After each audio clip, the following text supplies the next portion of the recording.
For thousands of years, a secret has been whispered. That consciousness is not something that appeared inside you, but something you appeared inside of. A vast, invisible field, older than matter, older than time, within which every thought, every memory, every moment of your life unfolds. Imagine that for a moment. Imagine a deep ocean of awareness. And imagine your life as a single wave rising on its surface.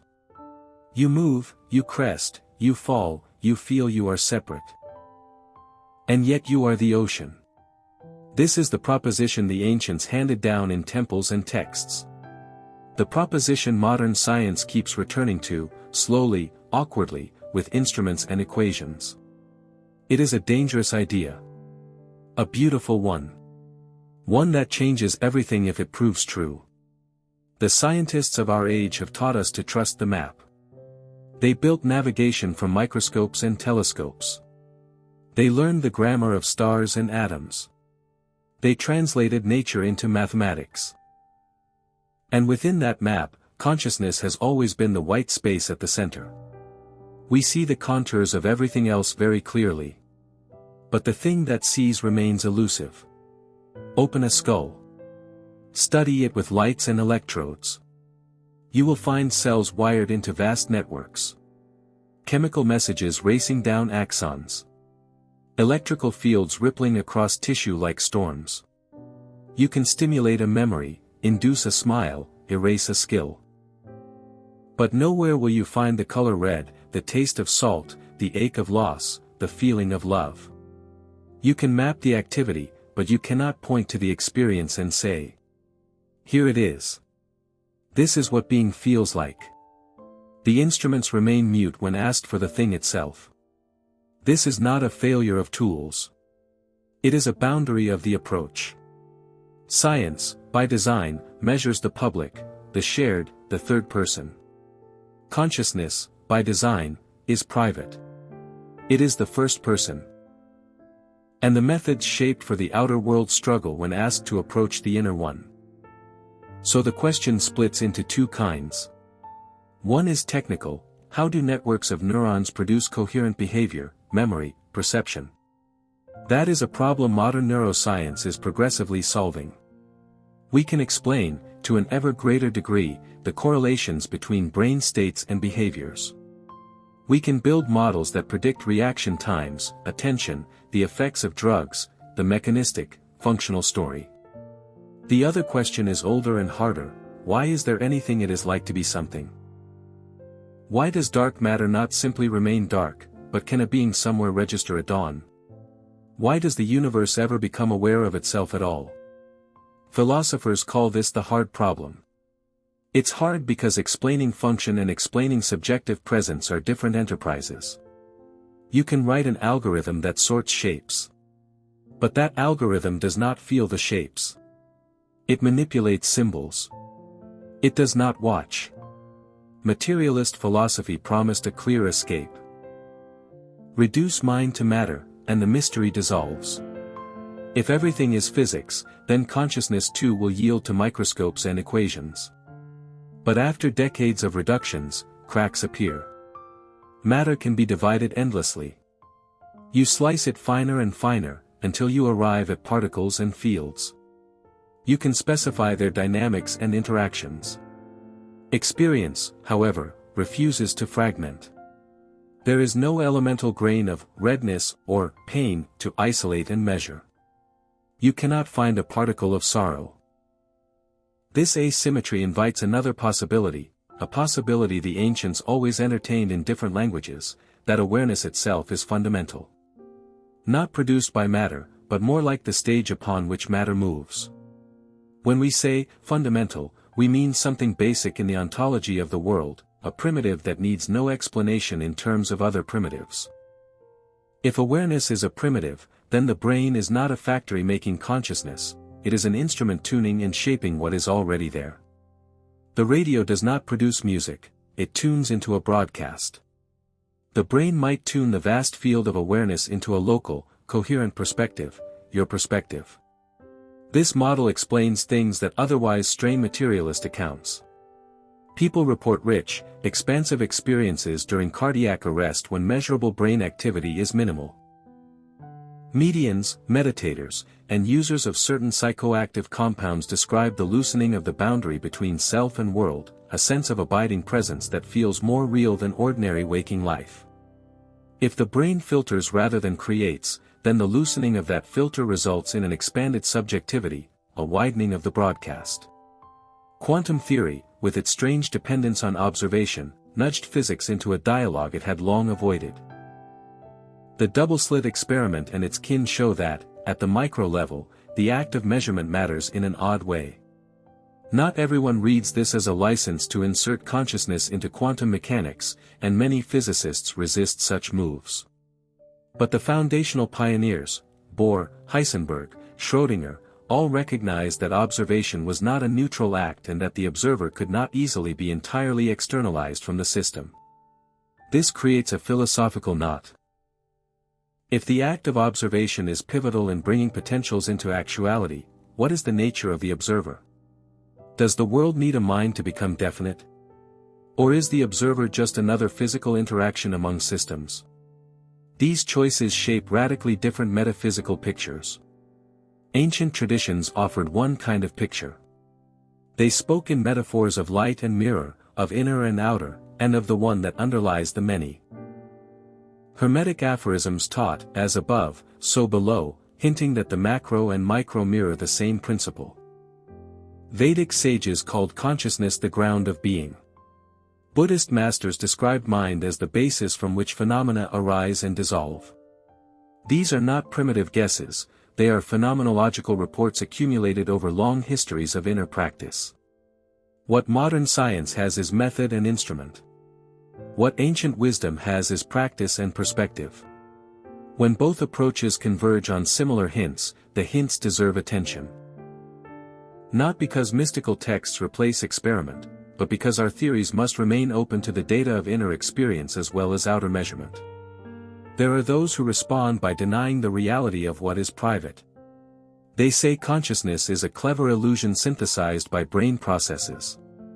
But the illusion hypothesis contends with a stubborn regress: to posit an illusion you must still posit an experiencer that is being fooled. An illusion needs an audience. The attempt to remove the observer entirely simply steps the problem back a level: who experiences the illusion of being? And so the philosopher returns to the beginning: the one indubitable datum is experience itself. The fact that anything at all is experienced is prior to the instruments we build and the categories we deploy. Science is powerful precisely because it brackets the subjective and studies the intersubjective. But when the bracketed item is the condition for brackets to be meaningful at all, we face an explanatory gap. This is not merely conceptual sophistry. It has practical consequences. Our models of cognition guide medicine, education, and technology.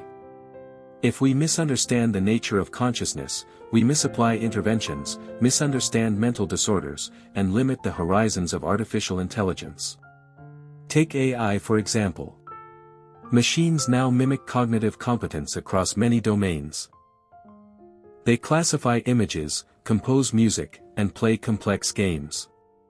But mimicry is not presence. No system we have built reports a felt interior, nor do we have principled grounds for assuming such an interior merely because systems behave in particular ways. If consciousness is not a byproduct of computational complexity, then scaling compute will not by itself produce subjective experience. If, on the other hand, it is a fundamental field, then the conditions for its local instantiation may be different from those imagined by engineers. The stakes then are metaphysical and practical at once. And yet, the mystery does not yield by force. It opens by intimacy. It invites a different posture, not only scrutiny, but participation. Not only measurement, but reflection. Not only external models, but practices of attention that alter the subject itself. This is where the old traditions and new experiments meet. Modern contemplative science studies the neural correlates of meditation, the shifts in attention, the calming of default mode activity. It records what happens in the brain when a person learns to rest in presence. It sees patterns. But the patterns are patterns of correlation, they do not yet close the explanatory gap. The more interesting movement may be the subtle shift in worldview that would follow if awareness were primitive. If consciousness is the ground, then matter emerges within a substrate of knowing. Physical laws would still behave, but their relation to subjectivity would be primary rather than derivative. The cosmos could be read as a kind of self-disclosure, a universe that becomes visible through local lenses of awareness. Imagine the implications for life, for purpose, for value. Meaning would be less a veneer we tack onto blind processes and more the fertile soil through which processes appear. Ethics might be recast in terms of cultivating awareness rather than in terms of maximizing utility alone. Spiritual practices would reclaim epistemic authority, inner methods would be ways of accessing reality, not merely personal therapies. None of this is to discard the successes of material science. On the contrary, a richer metaphysics would integrate the sciences into a broader picture where both attention and measurement have legitimate roles. It would mean the map grows larger rather than collapsing. But these are consequences, not proofs. How, then, to proceed without slipping into fantasy? Caution matters. Speculation must be disciplined. We should test rigorously, gather data, and hold ideas tentatively. At the same time we should be humble about the limits of any one method. Practically, this means expanding our toolkit. We keep improving imaging, computational models, and behavioral batteries. We also develop better phenomenological protocols for first-person data, standardized ways of capturing subjective reports that can be systematically compared. We study altered states with ethical rigor and scientific care. We explore systems that correlate subjective shifts with corresponding systemic changes in physiology and behavior. And we do not treat inner reports as mere anecdotes. When many trained observers converge on similar reports under controlled conditions, their testimony becomes scientifically interesting. In other words, we do science of the interior without abandoning the standards that make science reliable. Even so, answers may not be the kind of short, crisp laws physicists crave. Consciousness may resist compression into a single equation. It may remain a domain of layered descriptions, neurobiology, phenomenology, field-like metaphysics, and perhaps even new categories we have yet to invent. This should not frighten us. Nature rarely bows to our desire for simplicity. The history of understanding shows this again and again. Reality is more layered, more relational, more strange than we initially expect. And here is a gentle reminder to carry forward: the question of consciousness is not merely a scientific puzzle to solve at a remove. It is the question of why there is anything at all to wonder about. It is the question that makes science itself possible. It is the source of curiosity, of awe, of ethics, of love. If you stand beneath an ancient temple, or look at a newborn sleeping in the heat of afternoon, or close your eyes in a quiet room and listen to your breath, you will touch the basic fact that eludes reductive explanation: there is a living presence here, noticing. Our greatest scientists stand before this same fact and feel its gravity. Sometimes they resist, sometimes they theorize, sometimes they sit with it in private and admit aloud a kind of puzzlement that no grant or equation will erase. Perhaps the right posture is also the oldest. Humility before the witness, patience with mystery, rigorous curiosity, and the willingness to let our metaphysics expand as the evidence and practice demand. If consciousness is the field in which the universe emerges, then every act of attention is an act of cosmic significance.